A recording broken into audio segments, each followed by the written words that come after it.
আল্লাহ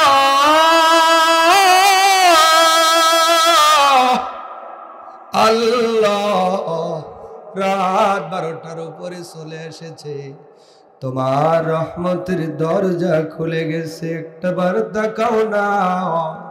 কোন বাড়ির মানুষগুলো কেমন করে মন থেকে তোমার নামে সাক্ষ্য দেয়। মালিক, আজকের এই সাক্ষ্যকে কবুল করে তোমার এই গোলামদের জাহান্নামের আগুন থেকে বাঁচাইয়া জান্নাতি মেহমান বানায়া দিও। আমার ভাইয়েরা, স্বামী স্বামীর কথা মানতে কেমন করে? সাহাবী বলছেন, রা বিবি, আমি তো তোমাকে বলেছি পানি দিয়ে চলে যাও, পানিটা রেখেও তো চলে যেতে পারতা। স্ত্রী ডাক দিয়ে বললেন, স্বামী আমার, আপনি তো টেবিলের কাছে পানি চান নাই, পানি চেয়েছেন আমার কাছে, এই জন্য আপনার কাছে পানি তুলে দেওয়ার জন্য দাঁড়িয়ে আছি। মনোযোগ দিবেন আমার মায়েরা, বোনেরা, আমার ভাইয়েরা, বাবাজিরা, ভালো করে মনোযোগ দিয়ে কথাটা শ্রবণ করেন। স্ত্রী যখন এইভাবে পানি দিয়েছে, বলেন তো স্বামীর তো খুশি হওয়ারই কথা নাকি? খুশি হওয়ার কথা তো, কারণ ওই সময় যে কোনো স্বামী থাকলে তারা খুশি হয়ে যেতেন। স্বামীটাও বড় খুশি হয়ে গেলেন। খুশি হওয়ার পরে ডাক দিয়ে বললেন, বিবি রে, এসব ফজরের নামাজ আদায় করি।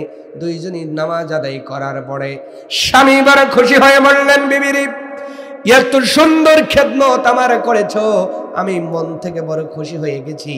তোমার জন্য আমি বড় পুলকিত, আনন্দিত। আমি খুশি রাখার জায়গা পাই না রে বিবি। একটু বলো না, আজকের এই দিনে তুমি আমার সাধ্যের মধ্যে যা চাও আমি তোমাকে তাই দিয়ে দিব। স্ত্রী আবার বলছেন, স্বামী বুঝে বলেন। হ্যাঁ বুঝেই বলছি, আমার সাধ্যের মধ্যে যা চাও আমি যদি দিতে পারি তোমারে দিয়ে দিব। জোরে বলেন সুবহানাল্লাহ। স্ত্রী আবার বলছেন, স্বামী আপনি কি সত্যি দিবেন? এবার স্বামীটি ডাক দিয়ে বললেন, বিবি রে, আমার কথা কি তোমার পছন্দ হয় না? আমি কি মিথ্যা কথা বলি নাকি? আল্লাহর কসম করে বলছি, আমি যদি দিতে পারি দিয়ে দিব, তুমি যা চাও চেয়ে নাও। স্ত্রী আবার ডাক দিয়ে বলছেন, স্বামী আমার, তাহলে আমাকে আপনি তালাক দিয়ে দেন। একটু জোরে হবে না? নাউজুবিল্লাহ। কি দিয়ে দেন? স্বামী কি আর ওখানে আছে? মানে মাটির দিকে যাইতেছে, যাওয়ারই তো কথা। কোনো অপরাধ নাই, কি নাই? কোনো কথা কাটাকাটি নাই, কোনো বেয়াদবি নাই। রা বিবি, আমি চাইতে বললাম কি আর তুমি চাইলে কি? তুমি ধন সম্পদ চাও, গহনা চাও, শাড়ি চাও, পোশাক চাও, জায়গা জমি যা চাও দিয়ে দিব। তুমি কেন তালাক চাও? স্ত্রী ডাক দিয়ে বলছেন, স্বামী আমার, আপনি বলছেন, কথা দিয়েছেন, যা চাবো তাই দিতে হবে, তাই আপনি দিবেন, আপনি কথা দিয়েছেন, এই জন্য আমি তালাক চাই, আমাকে আপনি তালাক দিয়ে দেন। স্বামী ডাক দিয়ে বলছেন, সম্ভব? যে স্ত্রী আমার জন্য পানি নিয়ে সারা রাত দাঁড়িয়ে থাকে, ওই স্ত্রীকে কোন কারণে আমি তালাক দিব রে বিবি? আমার মায়েরা, বোনেরা, আপনাদের জন্যই আবার কথাটা বলতেছিলাম, খুব ভালো করে বুঝবেন। স্বামীর উপরে মুসিবত আসা মানে স্বামী অমঙ্গলই নয়, এই পরীক্ষাটাও আসে একজনের কাছ থেকে। জোরে বলেন তিনি কে? এইটা মুমিনের স্ত্রী না হলে এইটা বুঝতে পারবে। আমার মায়েরা, এক পর্যায়ে সাহাবী তালাক দেবেন না, স্ত্রীও ছাড়েন না, দিতেই হবে। আপনি কথা দিছেন, দেওয়াই লাগবে। কত এই কাজে কি তালাক হয়? হ্যাঁ, কথা দিছে, স্বামী আর মিলাইতে পারে না, এই বললাম কি আর চাইলো কি, এটা কথা? আর এত সুন্দর স্ত্রী কি সহজে পাওয়া যায়? সারা রাত পানি নিয়ে দাঁড়ায় থাকে, আর আমি খুশি হয়ে জিনিস দিতে চাই। তাকায়াছেন, পাটা বেঁধে দেওয়ার বনে স্বামী যাইতে চায় নবীর বাড়ির দিকে, এবার স্ত্রী রওনা দেয় নিজের বাড়ির দিকে। স্বামী কয়, যাইবা না? কয় না, তালাক লাগবে না, চলেন বাজ্যে। সুবহানাল্লাহ। আরো আশ্চর্যিত হয়ে গেছে স্বামী, কয় কি?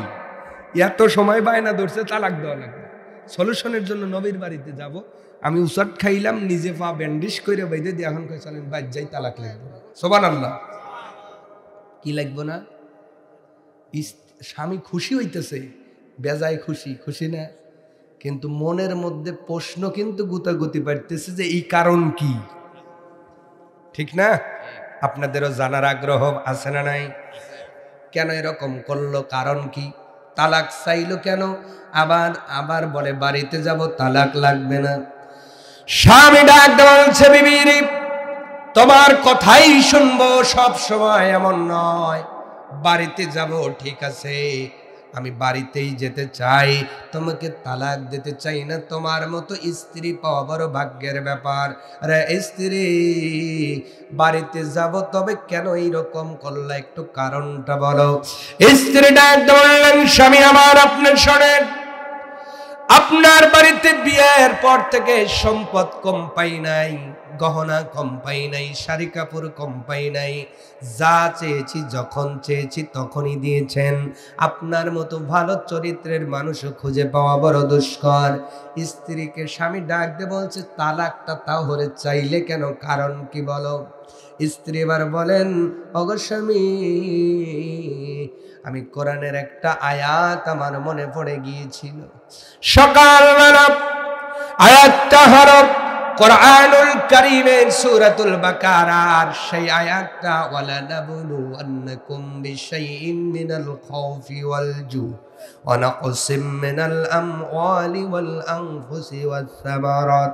আমি মুমিনদের পরীক্ষা করব ভয় দ্বারা, ক্ষুধা দ্বারা, সন্তান মারা যাবে, অর্থ কমে যাবে, ফল ফলাদি নষ্ট হবে। স্বামী আমার, আল্লাহ নিজে বলছে আমি পরীক্ষা করব ঈমানদারদেরকে। আর আমি বিয়ের পর থেকে নিয়ে দেখেছি আপনার সংসারে কোনো অভাব নাই, আপনার জমির কোনো কমতি নাই, অর্থের কোনো কমতি নাই, আপনার কোনো রোগ নাই, বাড়াই নাই, আপনার কোনো মুসিবত নাই। আমি বিবি, আমি চিন্তার মধ্যে পড়ে গেলাম, তাহলে আল্লাহ কি আপনারে ভালোবাসে না? নাইলে তো পরীক্ষা করার কথা। আমার এটা চিন্তা হয়েছে যে আপনার আল্লাহ আপনারে ভালোবাসে না, তাহলে আল্লাহ যদি আপনারে ভালো না বাসে, আপনার সাথে তাই আমার লাভ কি? এই জন্য তালাক চাইছি। সুবহানাল্লাহ। এই জন্য কি চাইছি? যে আপনি তালাক দিবেন, একজন গরিব মানুষে বিয়ে করব, কিন্তু এ পরীক্ষা দেয়, অভাবে থাকে, কষ্টে থাকে। সুবহানাল্লাহ কওয়া যায় না। উনি চায় যে স্বামী পরীক্ষা দিক, কষ্টে থাকুক, এই স্ত্রী চায়। আর আমাদের গুলো চায়, কইলাম না, নিজের মতো সাজায় নিয়ে। স্ত্রী তালাক চাওয়ার কারণ শুন বুঝলাম, কিন্তু এখন বললে তালাক লাগবে না, বাড়িতে যাওয়া লাগবে। স্বামী আমার, আপনি তালাক নেওয়ার জন্য নবীর কাছে যাইতেছিলাম, হঠাৎ করে আপনি উসাট লাগলো, উসাট খাইলেন, উসাট পাইলেন, শুধু উসাটের জন্য ব্যথা পাইলেন না, আপনার পাটা কেটে পায়েতে রক্ত বের হলো। এইটা যেন আমি মনে করি আল্লাহ আপনারে পরীক্ষায় ফেলেছে, আমার মনের সন্দেহ দূর হয়। এই জন্য বলেছি আর তালাক লাগবে না, চলেন বাড়িতে যা। স্বামী আইয়ুব আলাইহিস সালাম কয় বছর? 18 বছর রহিমা বিবি স্বামীকে টানছে, আর আপনার স্বামী কোনোদিন অসুস্থ হন না। আমি বিবি, আমার তো মনে চায় আপনি অসুস্থ হলে আপনার সেবা যত্ন করে আল্লাহর কাছের বান্দি হব আমি। সুবহানাল্লাহ। স্ত্রীর আশা স্বামী অসুস্থ হলে সেবা করে আল্লাহর কাছের মানুষ বান্দি হবে।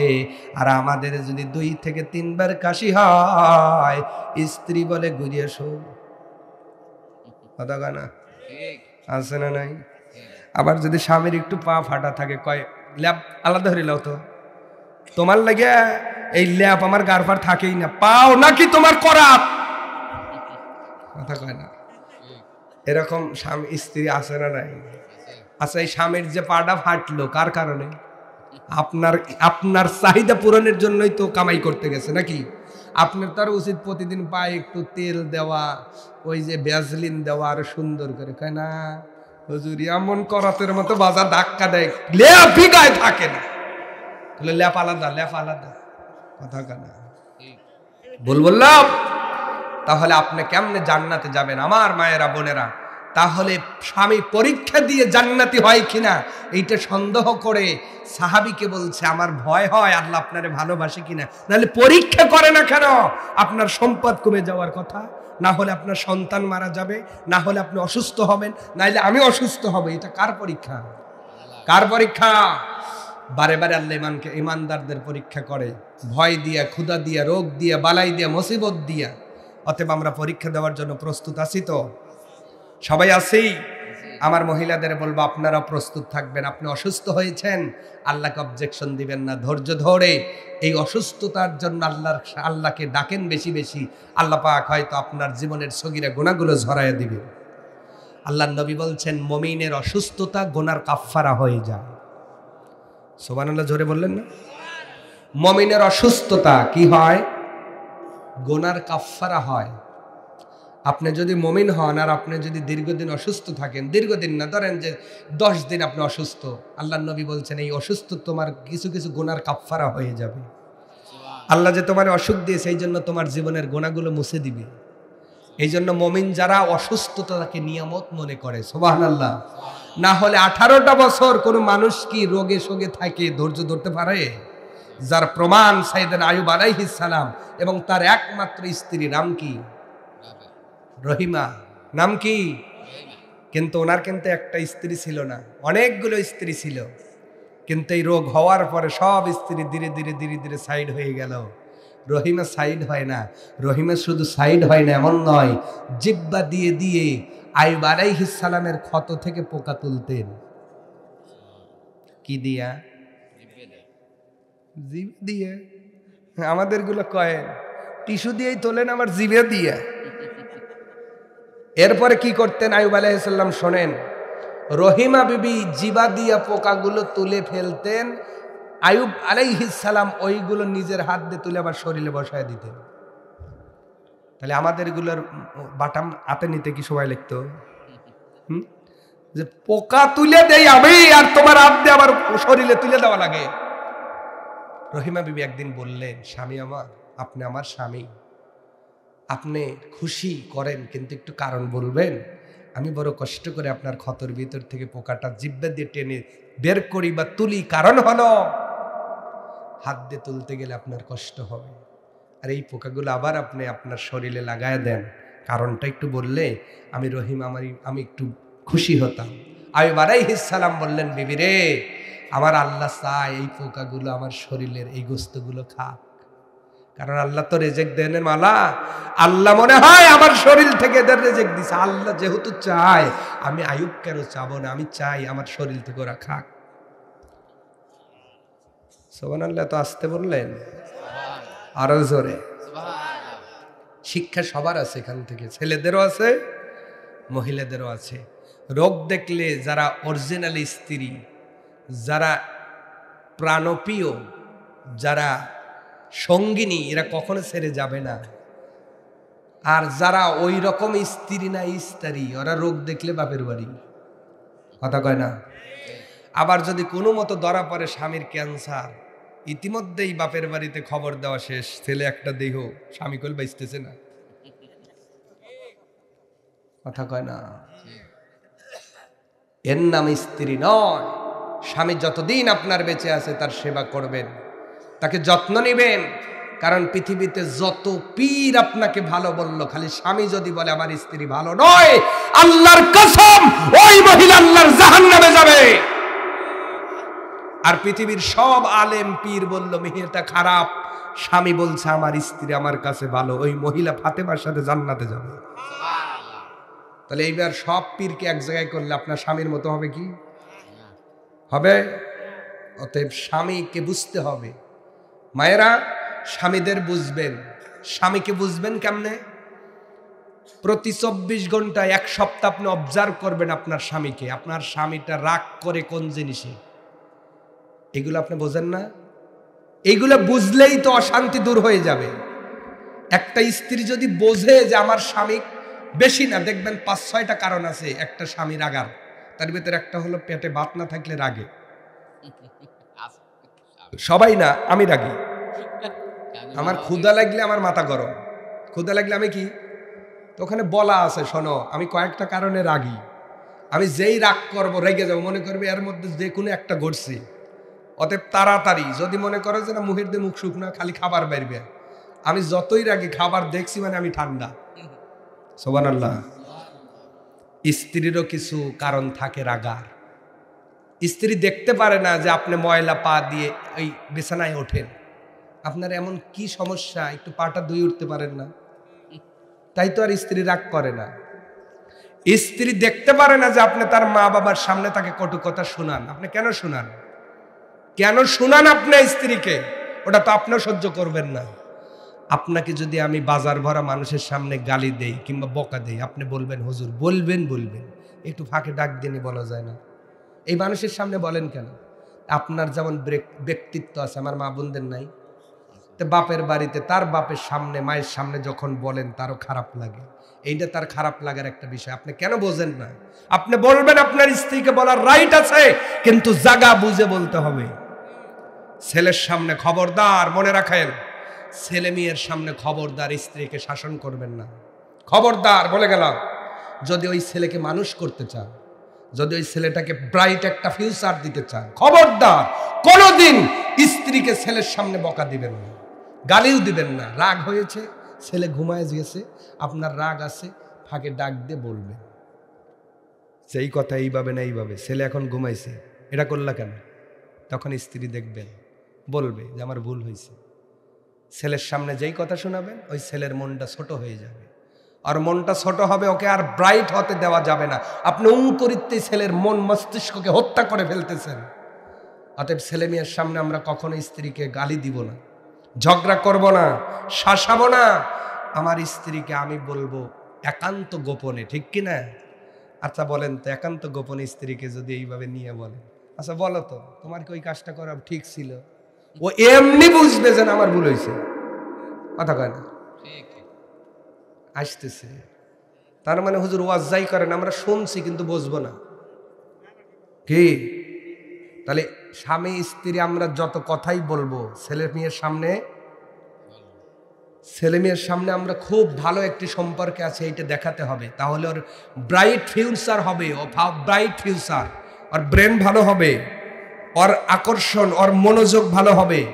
যেই ছেলেটা দিনে 12 ঘন্টা জেগে থাকে, 12 ঘন্টার 6 ঘন্টা তোর বাপ মাক নেই ভাবে, এমন ছেলে আছে না? আছে না? তো যেই ছেলেটা বাজারে যায় চাষটালে বইসে, ও তো বিড়ি টানবেই, কারণ ওর মধ্যে চিন্তা ঢুকছে, কে রে আমার মা রে আব্বারে গাল দেয় কেন, আমার মা কাঁদে কেন, ওর কি এখন এই চিন্তার বয়স? ওই ছেলেটার এখন বয়স হলো পড়ালেখা করবে, ও বই কেনার চিন্তাই করবে, ও চিন্তা করবে কেমনে ফার্স্ট হওয়া যায়। আর ওর ব্রেনের মধ্যে আপনি ঢুকাইয়া দিচ্ছেন ওর মা কাঁদে কেন, মা তো বড় সম্পদ, মার মুখে, মার গালে চোখে পানি দেখলে সন্তান কিছু হইতে পারে? পারে। আপনি তো ইতিমধ্যেই তার মাইন্ডের মধ্যে তার মার কান্নার চিন্তা ঢুকাইয়া দিয়েছেন, আর পড়া হবে কেমনে, মনোযোগ থাকবে কেমনে, আর পড়া মুখস্থ হবে কেমনে, বলেন আপনি? অতএব মানলে অনেক কিছু, না মানলে কিছুই না ভাই। স্বামী স্ত্রী গুড ওয়েলে থাকবেন, গুড রিলেশনে থাকবেন, গুড সম্পর্কে থাকবেন, ভালো সম্পর্কে থাকবেন, হাসি খুশি থাকবেন, মজায় থাকবেন, মাঝে মাঝে ঘুরতে নিয়ে যাবেন, সন্তানগুলো এমনি ব্রাইট ওরা হয়ে যাবে, ব্রাইট ফিউচার, ভালো হয়ে যাবে। সুবহানাল্লাহ বলে। আপনার হাতে দিয়ে গেলাম চাবিকাঠি, যদি মানেন অনেক দিকে মঙ্গল ডেকে আনবে। স্ত্রীদেরও বলছি, ছেলে ঘরে আছে, আপনার রাগ হয়েছে, স্বামীকে ওই সময় বইলেন না, গোলামের বাচ্চা গোলাম। ওই মিয়া যদি ওই সময় শোনে, ও মনে করবো এইটাই ভালো কথা, ও ছোটবেলার থেকে শিখতেছে, বিয়ের দিনও বলতে পারে ও কথা কেন। যেই মার কাছ থেকে মেয়েটা প্রতিদিন এই শব্দ শোনে, ওর মুখস্থ হয়েছে না, তো কবুল কর পরেই তো কইব গোলামের বাচ্চা গোলাম, গাড়ি তোটে না রে। তখন ওই জামাই কইব, কিরে হলো না, আমার আম্মা বাপ আমার আব্বারে প্রতিদিন কয়, এটা আমাদের সংস্কৃতি, কথা কয় না। ভুল বললাম? একজন মা হলো সন্তানের শিক্ষক, একজন বাবা হলো সন্তানের বড় শিক্ষক। আপনি যেভাবে ওকে গড়ে তুলবেন, ও সেইভাবে প্রতিষ্ঠানে যায় শিখে আসবে। টিচারটা তো লাইন শিখায়, লাইন শিখায়, বাবা এই লাইনে যাও তুমি এসপি হবা, এই লাইনে যাও ডিসি হবা, এই লাইনে যাও ইঞ্জিনিয়ার হবা, এই লাইনে যাও আলেম হবা, এই লাইনে যাও বিজ্ঞানী হবা। এরা লাইন শিখায়, কিন্তু মেইন সন্তানের কারিগর হলো মা এবং বাবা। আমরা ঝগড়া করব না, আমরা দুইজন উভয় পক্ষ গুড ওয়েল রিলেশনের মধ্যে সময় পার করার চিন্তা করব। মাঝে মাঝে ঘুরতে যাবেন, বেড়াতে যাবেন, সুবহানাল্লাহ বলেন। কষ্ট হবে আপনাদের যাদের বউ বেঁচে আছে, ওই যে না মাসলাটা শোনা ভালো তো, প্রশ্নটা একবারে খারাপ করে নাই। কইলে হুজুর আপনি যে কইলেন এখন যার বউ মরে গেছে ওরা তো মনে চাবি, তাহলে কি ভাবি ক্লিয়ে যাবি? না, আপনার বউ মারা গেছে, যদি ধৈর্য ধরতে পারেন তাহলে ঠিক আছে, আর যদি ধৈর্য ধরতে না পারেন, যখনই মনে হবে বেড়ানোর কথা, স্ত্রী কবরের কিনারে দাঁড়িয়ে সূরা ফাতিহা সূরা ইখলাস পড়ে দোয়া করবেন, বিবি রে বেড়াতে চাইছিলাম সুযোগ পাই নাই, তুইও জান্নাতে যা, আমিও যেন আমল করে জান্নাতে যেতে পারি, কিয়ামতে জান্নাতে গিয়ে আল্লাহর জান্নাতে আমরা বেড়াবো। বেড়াবেন না? জান্নাত আল্লাহ এমন গাড়ি দিবেন যেই গাড়িতে তেল লাগে না, সুবহানাল্লাহ কর। যেই গাড়িতে তেল লাগে না, ড্রাইভার লাগে না, আল্লাহ অটো গাড়ি বান্দিদের জান্নাতের জন্য রেডি করে রাখছেন। শুধু গাড়িতে উঠে মনে করবে বাজারে যাব, গাড়ি বাজারের দিকে যাবে। শুধু ওই গাড়িতে উঠে বান্দাবান্দি মনে করবে যে আমরা ওই বাগানে যাব, বাগানে চলে যাবে। সুবহানাল্লাহ। জান্নাতে যাইয়ে ওই গাড়িতে স্বামী স্ত্রী উঠে বলবে আমরা পার্কে যাব, পার্কেই চলে যাবে। কোন পার্কে? রিয়ারুমন পার্ক। হ্যাঁ, ওই দুনিয়া ওদিনে পার্ক না, এমন পার্ক আল্লাহ বানিয়ে রেখেছেন যেটা কোনো চোখই দেখে নাই, অন্তর কল্পনা করে নাই। সেখানে গিয়ে স্বামী স্ত্রীর সময় কাটাবে। সুবহানাল্লাহ। তো আমরা সেই দোয়াটা করব, যাদের স্ত্রী মারা গিয়েছে কবরের কাছে গিয়ে আমরা তার জন্য রুহের মাগফিরাত কামনা করব। আল্লাহ পাক যেন আমাদের তৌফিক দান করে, সকলে বলেন আমিন। তাহলে ইমরাতা ফিরাউন, ফিরাউনের স্ত্রী আসিয়ার চরিত্র কেমন ছিল এইটা বলার দরকার ছিল, কিন্তু 12টার পথে সময়, আপনাদের কষ্ট হবে, আমি একটু মোনাজাত দেই। ইমরাতা ফিরাউন, যারা মুমিন আমার ভাইয়েরা, নবীজির হাদিস শোনাচ্ছি, নবীজি 4 জন মহিলার কথা বলেছেন। কয়জন? নবীজি বলছেন এরা জান্নাতের উচ্চ মাকামে থাকবে। তার ভিতরে 1 নাম্বার খাদিজাতুল কুবরা, সুবহানাল্লাহ। 2 নাম্বার ফাতেমাতুজ জোহরা, 3 নাম্বার ফিরাউনের স্ত্রী আসিয়া, 4 নাম্বার মুসা নবীর বোন, নাম হলো মরিয়ম। বলুন সুবহানাল্লাহ। এই 4 জন মহিলাকে নবী জান্নাতের সর্দারিনী ঘোষণা করেছেন। এরাও লিডার হবে, জান্নাতের কোন কোন মহিলাদের লিডার করে দিবেন আল্লাহ। কয়জন মহিলা?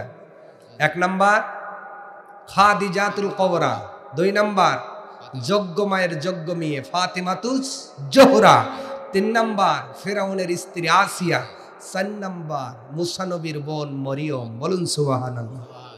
আর এই 4 জন মহিলা জান্নাতের উচ্চ মাকামে থাকবেন আমার ভাইরা। আর এখানে সেই ইমরাতুল ফিরাউন, ফিরাউনের স্ত্রীর কথা বলা হলো। ফিরাউনের স্ত্রীকে এক পর্যায়ে অত্যাচার করা হয়েছে, আপনারা জানেন না? ঘটনা সবাই জানেন। ওদিকে বললে সময় নষ্ট হবে, আপনাদের জানা জিনিসই শোনা হবে। তো কথা বলার উদ্দেশ্য হলো মুমিন যে মহিলারা, তাদের এখানে শিক্ষা হলো ধৈর্যের শিক্ষা। কিসের শিক্ষা?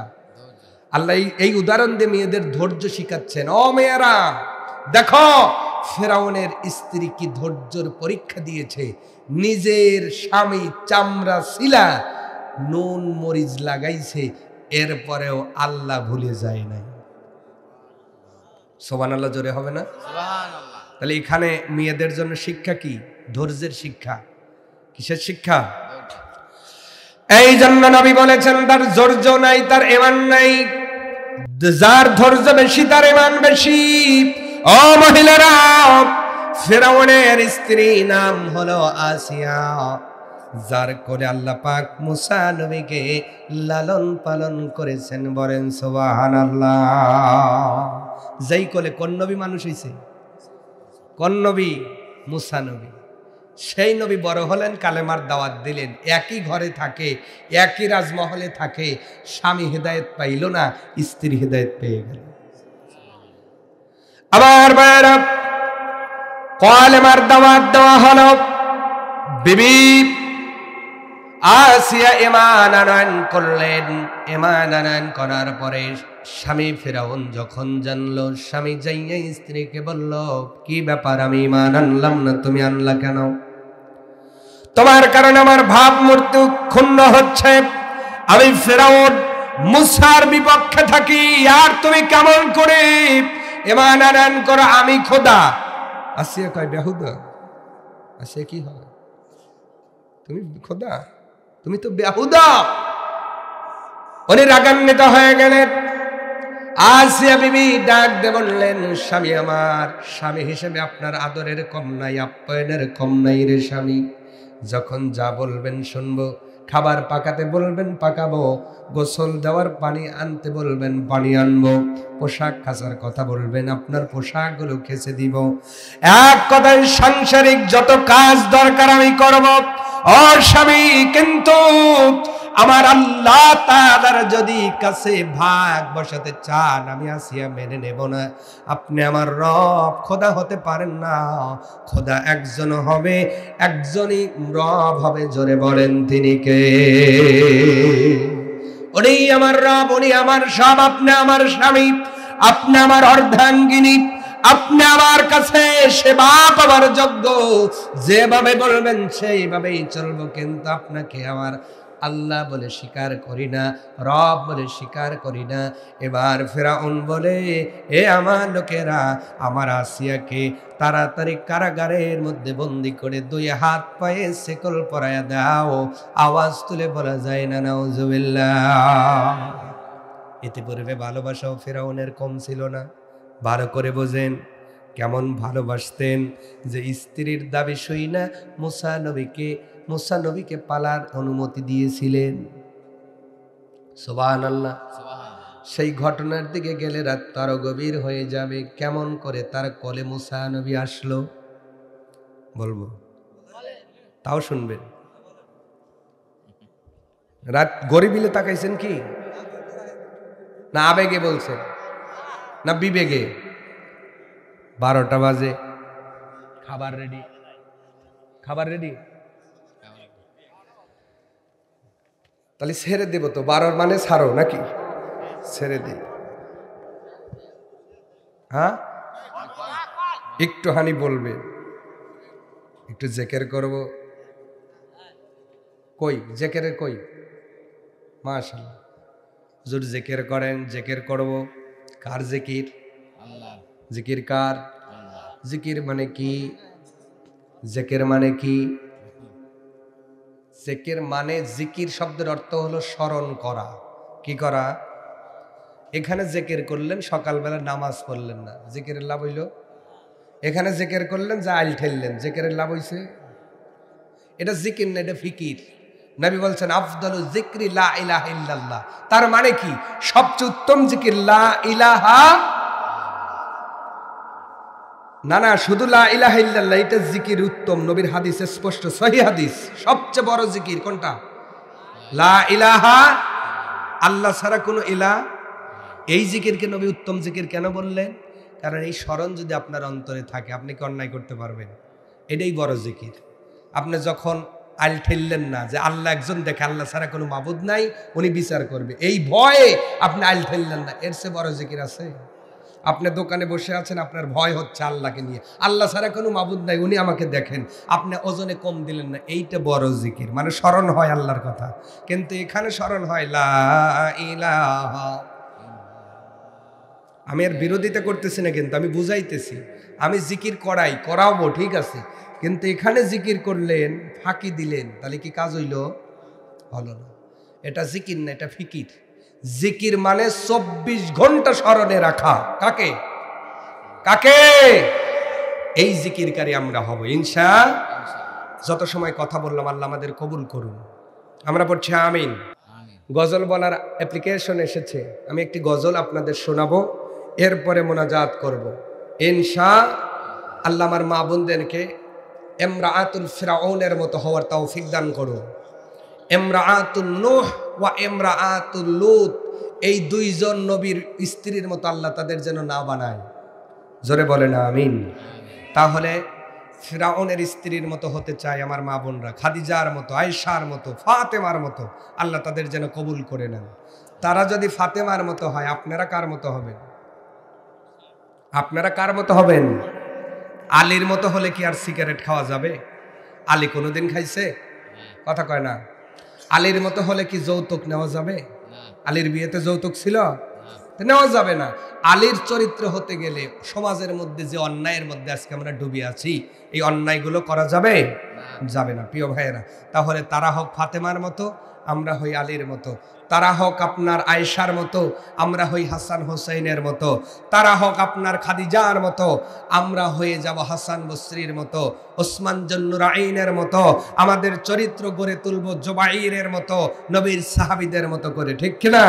তাহলে এই সমাজের মধ্যে, দেশের মধ্যে, এই জীবনের মধ্যে আল্লাহ শান্তি দান করবেন।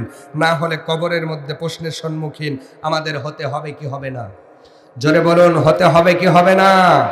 ওই প্রশ্নের সম্মুখীন হতে হবে। এই যে আপনাদের যৌথ কবরস্থান না, কয়েক গ্রামের কবরস্থান? তো একটাই। তো ওই যে ওইখানে কয়টা গ্রামের? ওইটা যৌথ, আপনাদের একটাই। আচ্ছা, এই কবরস্থান সৃষ্টি হয়েছে কয় বছর আপনারা জানেন? কেউ বলতে পারবেন? তার মানে আপনাদের জ্ঞান থেকেও দেখছেন এই কবরস্থান এখানে আছে। আমার মতো ছোট মানুষ বগুড়ায় কিছু এলাকায় প্রোগ্রাম করেছি, এখনো অনেক এলাকা সুগাট ঘুগাট ইউনিয়নে আছে, এখনো কবরস্থান হয় নাই, এখনো তাদের উঠানে মানুষ কবর দেয়, আছে। সুবহানাল্লাহ কর। আমি ওই গ্রামে ওয়াজ করবার যা ভয় পাইছি, এমন ঘরে থাকবে দিছি, আমি ছাড়া কেউ নেই, সামনে তাকালেই কবর দেয়া যায়। তাহলে কোন এই এলাকার মানুষ গেলে ভয় লাগে না? কথা বলে না। তো এই কবরস্থান ধরেন 100-150 বছরের পুরানো। কয় বছর? বেশি ধরেন 150 বছর, 200 বছর, 4-5 বিঘা। 4-5 বিঘায় 200 বছর ধরে মাটির মানুষ কবর দিতেই আছে। কোন কবরের মানুষ কি কইছে ভাই জায়গা কম হয়েছে, তুমি একটু হর? আমি উদাহরণ দিচ্ছি বোঝার জন্য, আপনারা বুদ্ধিমান মানুষ, বুঝবেন কথাগুলো। কোন কবরবাসী কি বলছে ভাই রে জায়গা কম হয়েছে, তুই একটু সর? বলছে? এই কবরের সীমানা নিয়ে মারামারি লাগছে, মাপামাপি লাগছে। আপনারা তো মাপামাপি লাগে কেন? কয়দিন থাকবেন এই দুনিয়াতে? এই জমির আইল নিয়ে মাপামাপি, মারামারি, ঠেলা ঠেলি। বাড়ির দাগ আছে 1 বিঘা, আরো লাগবে, বললাম মাইপে 1 আদাত পাবো না, ওই আদাতই মাপবো। 1 লিং বেজে গেছে, তাহলে বিল্ডিং ভাঙ। কথা কয় না। বাড়িতে দুনিয়ায় বেঁচে থাকতে এত গুতাগুতি করলেন, 3.5 হাত কবরে যাওয়ার পরে আর গুতাগুতি থাকবে না, আর থাকবে না। হাজার হাজার মানুষ ওই জায়গায় কবরে চলে গেছে, আমাদের নিজের হাতে দিয়েছি, আমাকেও একদিন ওই কবরেই দিবে। এই সীমানে নিয়ে আর কিয়ামত পর্যন্ত গুতাগুতিও হবে না। পরামানিক বংশের লোক আর বলবেন এই মন্ডল তুই হেনে আইছিস, হট বলবো? কিন্তু দুনিয়াতে আছে না গোষ্ঠী গুতাগুতি, আছে না? কইলে পরামানিক একদল, সরকারের একদল, লাগা দেখি আছে না নাই? ভাই যেই এলাকায় যেই কবরে গেলে গুতাগুতি করা যায় না, এই এলাকার থেকেই, এই দুনিয়ার থেকে আমরা গুতাগুতি বন্ধ করব, তো হিংসা হিংসি বন্ধ করব, ঠেলাঠেলি বন্ধ করব। তাহলে কবরের জীবনটা আল্লাহ জান্নাতি বানিয়ে দিবেন। কবরে একদিন যেতেই, কোনটা তোমার বসত ভিটে, কোনটা তোমার ঘর, চিনবে না ইট পাথরের মরণ আসার পর, চিনবে না ইট পাথরের। বলবেন একটু প্লিজ? বলা যাবে? থাকবে কোনো চিহ্ন থাকবে আপনার? আপনার নামের বর্ডার থাকবে? আপনার নামে আর কেউ বলবে এইটা অমকের বাড়ি? আমার নামে আর বলবে মরহুম অমকের বাড়ি, এইটা বলবে 2-4-5 বছর, এরপরে আর কোনো নামও থাকবে না, ঠিক কিনা? বাড়ি বানাইবেন আপনি, রেজিস্ট্রি হবে আর একজনের নামে, ঠিক কিনা? অতএব চিহ্ন আর কিছু থাকবে বলবো তো সবাই, চিহ্ন রবে না ইট পাথরের মরণ আসার পর, চিহ্ন রবে না ইট পাথরের। এইটা আমার ওইটা তোমার কঠিন ভাগা ভাগি, টানাটানি এই যে খেলায় ভীষণ রাগারাগি। এইটা আমার ওইটা তোমার কঠিন ভাগা ভাগি, টানাটানি এই যে খেলায় ভীষণ রাগারাগি। এরি মাঝে উড়াল দিবে, এরি মাঝে উড়াল দিবে সাদের কবুতর, চিহ্ন রবে না ইট পাথরের আসার পর, চিহ্ন রবে না ইট পাথরের। আসল ভাগের খবর ভুলে নকল ভাগের ধ্যান, কেড়ে নীল চোখের জ্যোতি দেয় শত তার জ্ঞান। বদলে যাবে সকল হিসেব যখন রাতারাতি,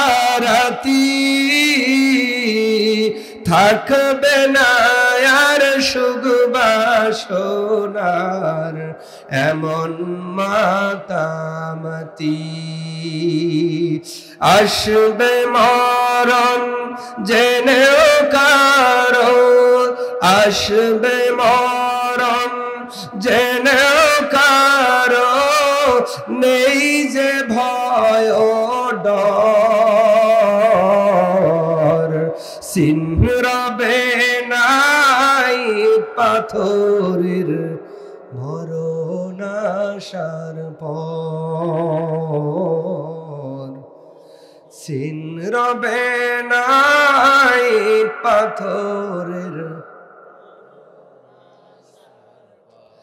মেহরবানি করে সবাই একটু নজর বন্ধ করবেন, চোখ বন্ধ করে একটু কলবের দিকে লক্ষ্য করবেন। অনুরোধ করলাম মাথা একটু নত করে, চক্ষুটা বন্ধ করে মনে করেন এই মুহূর্তে আপনি মারা গিয়েছেন, আপনার জন্য পানি গরম করা হচ্ছে, আপনার জন্য কেউ মোহনপুর গিয়েছে সাদা কাফন কিনবার জন্য, কেউ চলে গিয়েছে বাঁশ কাটবার জন্য, এ ভাই মুরব্বী কেউ চলে গিয়েছে কবর তোলবার জন্য। একটু চক্ষু বন্ধ করে কলবের দিকে তাকাইয়া একটু জবান নাড়িয়ে বলো, চিহ্ন রবে না ইট পাথরের মরণ আসার পর, চিহ্ন রবে না ইট পাথরের মরণ আসার পর। এই মুহূর্তে মরণ এসেছে, আপনার জন্য কাফন রেডি, পানি রেডি, বাঁশ রেডি, কবর রেডি। মনে করেন এখন আপনাকে বাড়ির থেকে বাহির করা হচ্ছে, কোন বাড়ির মানুষ এই মুহূর্তে তোমার আমার জন্য ধোয়ানোর জন্য লোক চলে আসলো। বলো তো দেখি, ওই মশারির মধ্যে বাবাও নাই, মাও নাই, ভাই নাই, বংশের লোক নাই, ওই যে দুইজন লোক আমাকে ধোয়ায়, গরম পানি ঢালে রে, জীবনের মতো সাবান লাগাইলো, জীবনের মতো পানি দিয়ে গোসল করাইলো। এই মুহূর্তে আমার কাপড়ের আমার পরনের দামি কাপড়গুলো খুইলা আমার জন্য পাতলা 3টা শীতের দিনেও 3টা কাফনের কাপড় রেডি। বলো তো কোন বাড়ির মুসলমান এই জায়গায় কেউ আপন নয়, আপন হবে একজন, তিনি কে? লা ইলাহা।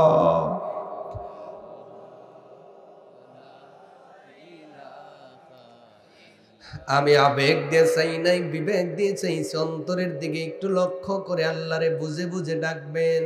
আল্লাহ রে, ওই মশারির নিচে গেলে বংশের লোক নাই, ওই মশারির নিচে দোয়াইতে গেছে আমার জাতির লোকেরা নাই, আমার আপন ভাই নাই, আমার সন্তান নাই, মেয়ে নাই, এখন আমারের মানুষ একটু পরেই যেই কবরে দিবে এই কবরেও কেউ নাই, আল্লাহ তোমার আপন।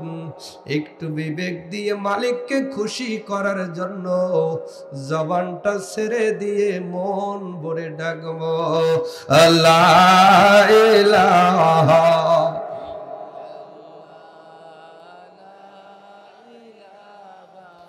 ইল্লাল্লাহ লা ইলাহা লা ইলাহা ইল্লাল্লাহ লা ইলাহা। অবুঝ মনরে ডুবলো বেলা দেখনা চাহিয়া, অবুঝ মনরে ডুবলো বেলা দেখনা চাহিয়া, পর পারের ডাক পড়িলে, পর পারের ডাক পড়িলে পার হবি তুই কি দিয়া, ওরে পার হবি তুই কি দিয়া, ডুবলো বেলা দেখনা চাহিয়া, অবুঝ মনরে ডুবলো বেলা দেখনা চাহিয়া, লা ইলাহা ইল্লাল্লাহ লা ইলাহা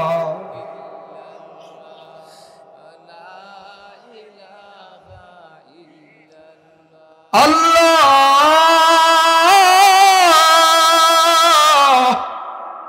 আল্লাহ রাত 12টার উপরে চলে এসেছে, তোমার রহমতের দরজা খুলে গেছে, একটা বার তাকাও না। কোন বাড়ির মানুষগুলো কেমন করে মন থেকে তোমার নামে সাক্ষ্য দেয়। মালিক, আজকের এই সাক্ষ্যকে কবুল করে তোমার এই গোলামদের জাহান্নামের আগুন থেকে বাঁচাইয়া জান্নাতি মেহমান বানায়া দিও। লা ইলাহা লা ইলাহা